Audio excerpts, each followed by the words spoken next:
Price Lord. Christ media YouTube ചാനലിലൂടെ ദൈവവചനം ശ്രവിക്കുന്ന എല്ലാ പ്രിയപ്പെട്ടവർക്കും വീണ്ടും വരുന്നവനായ യേശു ക്രിസ്തു നാമത്തിലുള്ള സ്നേഹത്തെയും വന്ദനത്തെയും അറിയിക്കുന്നു. ഇന്നത്തെ ചിന്തയ്ക്ക് ആധാരമായി എടുത്തിരിക്കുന്ന വേദഭാഗം 2 തീമോഥെയോസിന്റെ പുസ്തകം 1-ാം അധ്യായം അതിന്റെ 12-ാം വാക്യം ഇങ്ങനെ പറയുന്നു: ഞാൻ ആരെ വിശ്വസിച്ചിരിക്കുന്നു എന്ന് ഞാൻ അറിയുന്നു, അവൻ എന്റെ ഉപനിധി, ആ ദിവസം വരെയും എന്നെ കാപ്പാൻ ശക്തൻ എന്ന് ഹല്ലേലൂയ ഉറച്ചിരിക്കുന്നു. നമുക്കറിയാം ഹല്ലേലൂയ, ഈ ലേഖനം തീമോഥെയോസിന്റെ ലേഖനം എഴുതിയത് അപ്പോസ്തലനായ പൗലോസ് ആണ്. റോമൻ കാരാഗ്രഹത്തിലായിരിക്കുമ്പോഴാണ് അപ്പോസ്തലനായ പൗലോസ് തീമോഥെയോസിന് തന്റെ 2-ാം കത്ത് അയക്കുന്നത്. ഹല്ലേലൂയ. ഇവിടെ തീമോഥെയോസിനോട് പറയുകയാണ്, ആ കത്തിലൂടെ തീമോഥെയോസിനോട് പറയുകയാണ്, ഞാൻ ആരെ വിശ്വസിച്ചിരിക്കുന്നു എന്നറിയുന്നു, അല്ല അവൻ എന്റെ ഉപനിധിയാണ്. ഹല്ലേലൂയ. ഇവിടെ അപ്പോസ്തലനായ പൗലോസ് പറയുകയാണ്, ഞാൻ ആരെ വിശ്വസിച്ചിരിക്കുന്നു. വിശ്വാസത്തെ കുറിച്ചാണ് ഇവിടെ പറയുന്നത്. എനിക്കറിയാം ഞാൻ വിശ്വസിച്ചിരിക്കുന്ന ദൈവം ആരെന്ന. ഹല്ലേലൂയ. ആ ദൈവത്തെ ഞാൻ പൂർണ്ണമായി വിശ്വസിച്ചിരിക്കുന്നു. ഹല്ലേലൂയ. ആ ദൈവം എന്ത് ചെയ്യും? ആ ദിവസം വരെ ഹല്ലേലൂയ എന്നെ സൂക്ഷിക്കാൻ ശക്തനാണ്. അല്ലെ എന്റെ മരണ ദിവസം വരെ, അല്ലെങ്കിൽ കർത്താവിന്റെ വരവ് വരെ എന്നെ സൂക്ഷിപ്പാൻ ദൈവം വിശ്വസ്തനാണ്. അവൻ എന്റെ ഉപനിധി എന്നാണ് പറയുന്നത്. ഹല്ലേലൂയ. യേശു പൗലോസ് പറയുകയാണ്, യേശു പൗലോസിന് നിക്ഷേപമാണ്. അല്ലെങ്കിൽ വില കൊടുത്ത് വാങ്ങാൻ കഴിയാത്ത, ആർക്കും തരാൻ കഴിയാത്ത എന്റെ നിക്ഷേപമാണ് ദൈവം. എന്റെ നിക്ഷേപമായ ദൈവത്തിലാണ് ഞാൻ ഇത് വിശ്വസിച്ചിരിക്കുന്നു. അല്ലെങ്കിൽ അതുകൊണ്ട് ആ ദിവസം വരെയും ജീവിതത്തിന്റെ ഏത് ഘട്ടങ്ങളുടെ കടന്നു പോകുമ്പോഴും അപ്പോസ്തലനായ പൗലോസ് പറയുകയാണ്, ആ ദിവസം ഹല്ലേലൂയ എന്റെ പ്രയാസ ദിവസങ്ങൾ, എന്റെ കഷ്ടതയുടെ ദിവസങ്ങൾ, അല്ലെങ്കിൽ എന്റെ വേദനയുടെ ദിവസങ്ങൾ, ഹല്ലേലൂയ ഞാൻ ഈ റോമൻ കാരാഗ്രഹത്തിലായിരിക്കുമ്പോഴും എന്റെ ശരീരം ഹല്ലേലൂയ വേദനകളാൽ നീറപ്പെടുമ്പോഴും തകർക്കപ്പെടുമ്പോഴും ഉറപ്പോടെ അപ്പോസ്തലനായ പൗലോസ് തന്റെ അകത്ത്, അല്ലെങ്കിൽ ഈ അകത്തെ മനുഷ്യനോട്, അകത്തെ മനുഷ്യനുള്ള വിശ്വാസത്തിൽ, അല്ലെ അകത്തെ മനുഷ്യനാൽ ശക്തിപ്പെട്ട ഹല്ലേലൂയ അപ്പോസ്തലനായ പൗലോസ് പറയുകയാണ്, ഞാൻ ആരെ വിശ്വസിച്ചിരിക്കുന്നു. ഹല്ലേലൂയ.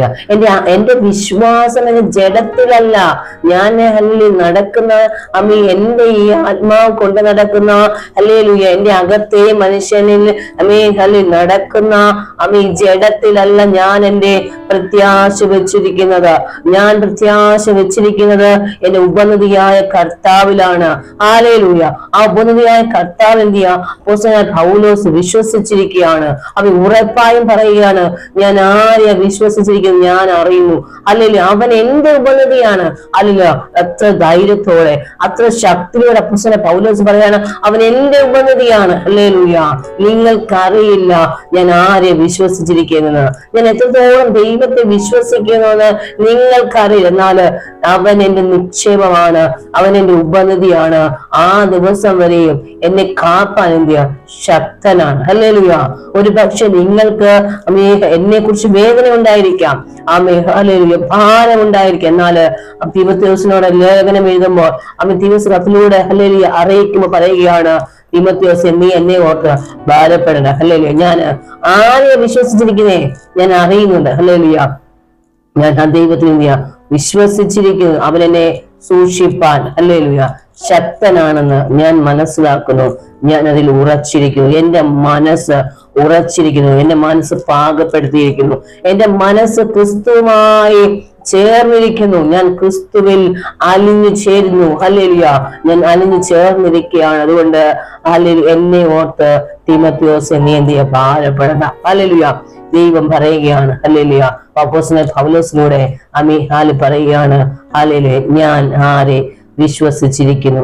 ഒന്നിന്റെ ഹല്ലേലൂയ ആദ്യത്തെ വാക്യം പറയുന്നു, ഞാൻ ആരെ വിശ്വസിച്ചിരിക്കുന്നു. എന്നിട്ട് പറയും, അവൻ എന്റെ ഉപനിധിയാണ്, ആ ദിവസം വരെ എന്നെ കാപ്പാൻ ശക്തനാണ്. ഹല്ലേലൂയ. എബ്രായ ലേഖനത്തിൽ നാം വായിക്കുമ്പോൾ വിശ്വാസം കൂടാതെ ദൈവത്തെ പ്രസാദിപ്പാൻ കഴിയില്ല. ഹല്ലേലൂയ. പൗലോസ് വിശ്വാസത്താലാണ് ദൈവത്തിൽ പ്രത്യാശ വെച്ചിരിക്കുന്നത്. വിശ്വാസത്താലാണ് ഹല്ലേലൂയ അപ്പോസ്തലൻ പൗലോസ് പറയുന്നത് ഞാൻ ആരെ വിശ്വസിച്ചിരിക്കുന്നു എന്ന്. ഇവിടെ പറയുകയാണ്, എന്നാൽ വിശ്വാസം കൂടാതെ ദൈവത്തെ പ്രസാദിപ്പാൻ എന്ത് ചെയ്തു നമുക്ക് കഴിയത്തില്ല. വിശ്വാസം കൂടാതെ ഹല്ലേലൂയ ദൈവം പറയുകയാണ്, ദൈവത്തിന്റെ അടുക്കൽ വരുന്നവന് ദൈവമുണ്ട് എന്ന് ആദ്യം വിശ്വസിക്കണം. അവൻ പ്രതിഫലം നൽകുന്ന ദൈവമാണെന്ന് വിശ്വസിക്കണം. ഒന്ന്, ദൈവത്തിന്റെ അടുക്കൽ വന്നാൽ ഹല്ലേലൂയ ദൈവത്തിന്റെ സന്നദ്ധിയിൽ വന്നാൽ എന്ത് ചെയ്യണം? ദൈവത്തെ വിശ്വസിക്കണം. ഹല്ലേലൂയ. വിശ്വസിക്കുന്നുണ്ടെന്ന് പറഞ്ഞിട്ട് എന്ത് ചെയ്യരുത്? അവിശ്വസിക്കരുത്. അപ്പോസ്തലൻ പൗലോസ് ഞാൻ ആരെ വിശ്വസിച്ചിരിക്കുന്നത് അതുപോലെ ഒരു വിശ്വാസം നമുക്കുണ്ടായിരിക്കണം. ഹല്ലേലൂയ. ഇവിടെ ഈ ലേഖനം എഴുതുന്നത്, അതായത് എബ്രായ ലേഖനം എഴുതിയത് അപ്പോസ്തലൻ പൗലോസ് ആണ്. വിശ്വാസത്തെ കുറിച്ചാണ് അപ്പോസ്തലനായ പൗലോസ് എബ്രായ ലേഖനത്തിലൂടെ നമുക്ക് പറഞ്ഞു തന്നിരിച്ച് വരച്ചു കാട്ടിയിരിക്കുന്നത്. വിശ്വാസത്താൽ മാത്രമേ ദൈവത്തിന്റെ സന്നിധിയിൽ നിന്ന് എന്തെങ്കിലും പ്രാപിച്ചെടുക്കുവാൻ കഴിയത്തുള്ളൂ. വിശ്വാസത്താൽ മാത്രമേ നമുക്ക് എന്ത് ചെയ്യാം? നീതീകരിക്കപ്പെടുവാൻ കഴിയത്തുള്ളൂ. വിശ്വാസത്താൽ മാത്രമേ നമുക്ക് നിലനിൽക്കാൻ കഴിയത്തുള്ളൂ. ഹല്ലേലൂയ. വിശ്വാസമാണ് ക്രിസ്തീയ സഭയുടെ ആധാരം. ഹല്ലേലൂയ. ഇവിടെ അപ്പോസ്തലൻ പൗലോസ് പറയുകയാണ്, ദൈവത്തിന്റെ അടുക്കൽ വരുന്ന പ്രതിഫലമുണ്ട്, അത് നിശ്ചയമാണ്. പക്ഷെ എന്ത് ചെയ്യണം? നാം അത് വിശ്വസിക്കണം. ഹല്ലേലൂയ. വിശ്വസിച്ചാൽ ആ ദൈവത്തിന്റെ മഹത്വം നമുക്കറിയാം. യേശു ക്രിസ്തുവിന്റെ അടുക്കിലേക്ക് കനാന്യ സ്ത്രീ വന്നപ്പോൾ ആദ്യം ദൈവം അവളെ എന്ത് ചെയ്തു? സംസാരിച്ച് അവളെ എന്ത് ചെയ്തു? നിരുത്സാഹപ്പെടുത്തി. ഹല്ലേലൂയ. എന്നാൽ അവള് ഹല്ലേലൂയ എന്ത് ചെയ്തു? അവളുടെ അകത്തുള്ള വിശ്വാസം അവളെ ദൈവത്തോടെ പറയുവാനിടയായപ്പോ ദൈവം അവളുടെ പ്രാർത്ഥനയ്ക്ക് മറുപടി നൽകി. അവിടെ കുഞ്ഞിന് ദൈവം സൗഖ്യം കൊടുത്തു. ഹല്ലേലൂയ. കനാന്യ സ്ത്രീ ജാതിയായ സ്ത്രീയാണ്, വിജാതീയ സ്ത്രീയാണ്. പക്ഷെ എന്നാൽ എന്ത് ചെയ്യോ? ദൈവത്തിന്റെ രക്ഷ ഹല്ലേലൂയ അവരിലേക്ക് ദൈവം പ്രത്യക്ഷമാക്കി. ഹല്ലേലൂയ. അതുപോലെ ഇവിടെ അപ്പോസ്തലൻ പൗലോസ് പറയാണ്, നിങ്ങളെ ചെയ്ത് വിശ്വാസമുണ്ടെങ്കിൽ ദൈവത്തിന്റെ അടുക്കൽ വരുന്നതിന് ദൈവത്തിന്റെ പ്രവൃത്തിയുണ്ട്. പക്ഷേ വിശ്വാസം വേണം എന്ത് ചെയ്യുന്നത്? അടുത്ത് വരുവാൻ. വിശ്വാസം കൂടാതെ ദൈവത്തെ പ്രസാദിപ്പാൻ കഴിയത്തില്ല. വിശ്വാസമാണ് നമ്മുടെ ജീവിതത്തിന്റെ ആധാരം. ക്രിസ്തീയ ജീവിതത്തിന്റെ ആധാരം വിശ്വാസമാണ്. അപ്പോസ്തലൻ പൗലോസ് പറയും, ദൈവമുണ്ട്. ഹല്ലേലൂയ. നാം ദിവസം വരുമ്പോൾ ദൈവം നമുക്ക് വേണ്ടി പ്രവർത്തിക്കുമെന്ന് നാം ഇത് വിശ്വസിക്കണം. നാം ആഴമായി വിശ്വസിക്കണം. ഹല്ലേലൂയ. എന്നിട്ട് ദൈവം പ്രതിഫലം നൽകാൻ എന്ത് ചെയ്യോ? വിശ്വസ്തനാണ്. പക്ഷേ നിങ്ങൾക്ക് വിശ്വാസം ഉണ്ടായിരിക്കണം. ദൈവത്തെ.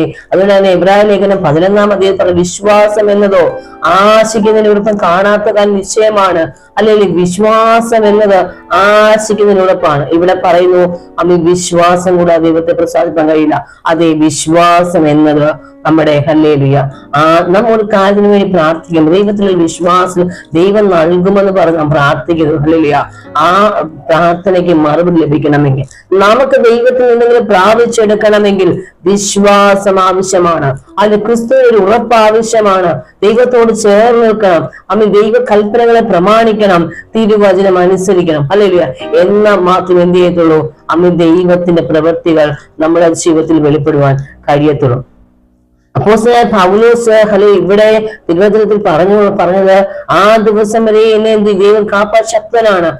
ഭൂമിയിലെ സമയം, കാരണം അപ്പോസ്തലനായ പൗലോസ് റോമൻ കാരാഗൃഹത്തിലാണ്. തന്റെ സമയം അടുത്തിരിക്കുമെന്ന് മനസ്സിലാക്കി അപ്പോസ്തലനായ പൗലോസ് സുവിശേഷത്തോട് വിശ്വസ്തത കാണിച്ചു. ഹല്ലേലൂയ. ദൈവവചനം പ്രസംഗിച്ചു. ഹല്ലേലൂയ. തന്റെ മരണം വരെ ചെയ്തു പ്രസംഗിച്ചു. ഹല്ലേലൂയ. കർത്താവിന് വേണ്ടി ഹല്ലേലൂയ രക്തസാക്ഷിയാവ തീരുവാൻ അപ്പോസ്തലനായ പൗലോസ് തന്നെ സമർപ്പിച്ചു കൊടുക്കുവാൻ ഇടയായി തീർന്നു. ഹല്ലേലൂയ. നോക്കുക, അപ്പോസ്തലനായ പൗലോസിന്റെ കാലശേഷം അപ്പോസ്തലനായ പൗലോസ് ആണ് ഹല്ലേലൂയ തീമോഥെയോസിനെ ഹല്ലേലൂയ വിശ്വാസത്തിലേക്ക് കൊണ്ടുവന്നത്. പറയുന്നുണ്ട്, എന്റെ പ്രിയ മകനാന്ന് പറയുന്നത്. ഹല്ലേലൂയ. അപ്പൊ ആ മകനോട് പറയുകയാണ് വിശ്വാസമുള്ള ക്രിസ്തീയ ജീവിതത്തിന്റെ ആധാരം എന്താണെന്നും വിശ്വാസ ജീവിതത്തിൽ എങ്ങനെയായിരിക്കണമെന്നൊക്കെയും തീമോഥെയോസിന് കത്തെഴുതുന്ന ഹല്ലേലൂയ ഒരു ഹല്ലേലൂയ ഭാഗമാണിത്. അവിടെ പറയുന്നു 1:12 പറയുകയാണ്, എന്റെ കഷ്ടപ്പാട്, ഇപ്പോഴത്തെ കഷ്ടപ്പാടുകൾക്കിടയിലും എന്നെ സംരക്ഷിക്കുവാനും ദൈവത്തിന് കഴിയും എന്നുള്ള ആത്മവിശ്വാസമാണ് നമുക്ക് ഇവിടെ കാണുവാൻ കഴിയുന്നത്. സുവിശേഷം പ്രസംഗിച്ചതിന്റെ പേരിലാണ് അപ്പോസ്തലനായ പൗലോസ് തടവിലായിരിക്കുകയും പീഡിപ്പിക്കപ്പെടുകയും അടികൊള്ളുകയും ഒക്കെ ചെയ്തത്. ഹല്ലേലൂയ. എന്നാലും ആ അപ്പോസ്തലനായ പൗലോസിന്റെ വിശ്വാസം ദൈവത്തിന്റെ നാമത്തിന് വേണ്ടി എത്രത്തോളം കഷ്ടങ്ങൾ സഹിച്ചുവോ അത്രത്തോളം വിശ്വാസത്തിന്റെ ഹല്ലേലൂയ വിശ്വാസത്തിന് ഉടമയായി ശക്തനായ ശുശ്രൂഷകനാക്കിയ ഹല്ലേലൂയ അപ്പോസ്തലൻ പുറത്തു വന്നത്. ഹല്ലേലൂയ നമുക്കറിയാം. ഹല്ലേലൂയ ശക്തനായ ശുശ്രൂഷകനാക്കി ഹല്ലേലൂയ ദൈവം എന്ത് ചെയ്തു? തന്നെ ഒരുക്കിയെടുക്കുവാനിടയായി. എന്നിട്ടും കടന്നുപോയ കഷ്ടതയുടെ അനുഭവങ്ങൾ വന്നിട്ടും യേശുവിനെ തള്ളിപ്പറയാനല്ല അപ്പോസ്തലനായ പൗലോസ് തീരുമാനിച്ചത്. എത്ര കഷ്ടം വന്നാലും ദൈവത്തോട് പറ്റിച്ചേർന്നിരിക്കുന്ന ആ ഭക്തനായ മനുഷ്യനെ നമുക്ക് കാണുവാൻ കഴിയും. തന്റെ വിശ്വാസം ഉറച്ചു നിൽക്കുവാനിടയായിത്തീർന്നു. ദൈവശക്തിയിലും ദൈവത്തിന്റെ വിശ്വസ്തയിലും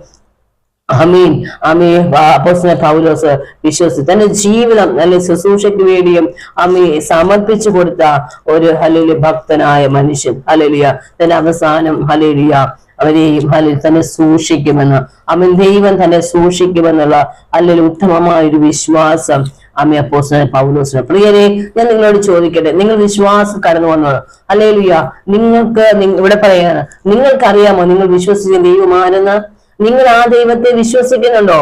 ആ ദൈവം നിങ്ങളുടെ ജീവിതത്തിലെ എല്ലാ അവസാനം വരെ നിങ്ങളുടെ മരണസമയം വരെ നിങ്ങൾ സൂക്ഷിപ്പാൻ നിങ്ങൾ വിശ്വസിക്കുന്നുണ്ടോ? നിങ്ങൾ വിശ്വസിക്കുന്നുണ്ടെങ്കിൽ ഭാരപ്പെടരുത്. ഹല്ലേലൂയ. നമുക്ക് അകത്ത് വിശ്വാസം ഉള്ളപ്പോൾ വിശ്വാസമുള്ള മനുഷ്യനെ ഭാരപ്പെടുത്തില്ല, നിരാശപ്പെടുത്തില്ല. ഹല്ലേലൂയ. എന്ത് ചെയ്ത് ക്രിസ്തുവിൽ ഉറച്ചുകൊണ്ട് ദൈവം അത് പൂർത്തീകരിക്കാൻ വിശ്വസ്തനാണെന്നുള്ള ഉറപ്പോടെ എന്ത് ചെയ്യും? മുന്നോട്ട് യാത്ര ചെയ്യുവാനിടയാക്കി. അതുകൊണ്ട് നിങ്ങൾക്ക് വിശ്വാസമുണ്ടെങ്കിൽ വിശ്വാസം കൂടാതെ ദൈവത്തെ പ്രസാദിക്കാൻ കഴിയത്തില്ല. നിങ്ങളുടെ ദൈവം പ്രസാദിച്ചാൽ മാത്രമേ നിങ്ങളുടെ ജീവിതം എന്ത് ചെയ്തു? ദൈവിക വിടുതൽ നടക്കത്തുള്ളൂ. അപ്പൊ വിശ്വാസം നിങ്ങൾക്ക് ഉണ്ടായിരിക്കണം. നിങ്ങൾ ദൈവത്തെ ആഴമായി വിശ്വസിക്കാനിടയാവണം. ദൈവത്തിന്റെ പ്രവൃത്തി കാണും വരെ വിശ്വാസം നിങ്ങൾ ജീവിക്കണം. ദൈവഭക്തി മുറുകെ പിടിച്ചുകൊള്ളണം. ദൈവത്തെ അറിഞ്ഞിട്ട് അന്യ ദൈവങ്ങളുടെ പുറകെ പോകരുത്. വിഗ്രഹാരാധനയ്ക്ക് പോകരുത്. ഹല്ലേലൂയ. അവർക്ക് നേർച്ച കാഴ്ച കൊടുക്കരുത്. ഹല്ലേലൂയ. ക്രിസ്തുവിലുള്ള ഉറപ്പില് പ്രാർത്ഥന ഹല്ലേലൂയ എവിടെയും ലഭിക്കും. അതുകൊണ്ട് ഞാൻ എന്ത് എല്ലാത്തിനും പോകരുത്. വിശ്വാസം അടിസ്ഥാനമായ ദൈവവചനത്തിന് അടിസ്ഥാനമായ ഹല്ലേലൂയ ദൈവത്തിന്റെ വചനപ്രകാരം നിങ്ങൾ ജീവിക്കുമെങ്കിൽ ഹല്ലേലൂയ നിങ്ങളുടെ ജീവിതത്തിൽ എന്ത് ചെയ്യും? ദൈവ അത്ഭുതങ്ങൾ ചെയ്യുവാൻ ഇടയായിത്തീരും. ഇവിടെ അപ്പോസ്തലനായ പൗലോസ് പറഞ്ഞ വിശ്വാസം ഹല്ലേലൂയ അത് ഏറ്റവും പ്രധാനമാണ്. ദൈവത്തിന്റെ അടുക്കൽ വരുന്നവന് ദൈവം പ്രതിഫലം കൊടുക്കും. ഹല്ലേലൂയ. ദൈവത്തിന്റെ അടുക്കൽ വരുന്നവനെ പ്രതിഫലമുള്ളൂ. ഹല്ലേലൂയ. ഒരു പൂർണ്ണത നിങ്ങളുടെ ചെയ്ത് വേണമെങ്കിൽ നിങ്ങൾ ദൈവത്തിന്റെ അടുക്കൽ വരുവാൻ നിങ്ങളെ ഇടയായിത്തീരണം. ദൈവത്തിന്റെ അടുക്കൽ വരുന്നവനെ ദൈവം ഒരു നാളും വേണ്ടി തള്ളിക്കളയത്തുള്ളൂ. ഇന്നത്തെ ചിന്ത ഹല്ലേലൂയ ഇന്നത്തെ തിരുവചനം നിങ്ങൾക്ക് അനുഗ്രഹമായി തീരട്ടെ എന്ന് ആത്മാർത്ഥമായി പ്രാർത്ഥിക്കുകയും ആഗ്രഹിക്കുകയും ചെയ്യാം. ദൈവം നമ്മെ ഒന്നിച്ച് സഹായിക്കട്ടെ. ആമേൻ.